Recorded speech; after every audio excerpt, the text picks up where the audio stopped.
Meiji Restoration. A set of events that would culminate in major and monumental changes in Japan, and would see wide-reaching impacts change the country both politically and socially.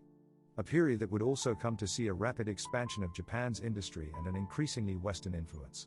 Some of the major changes that would precede it would be the arrival of Commodore Perry, and the opening of Japanese ports to trade.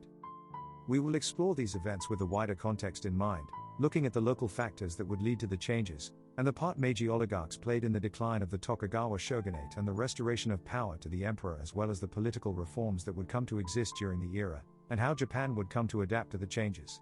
We will also go some way into exploring the social consequences of the events as well as how Japan's economy would change.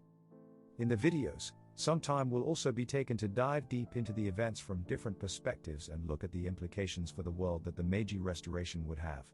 Thank you for watching this video.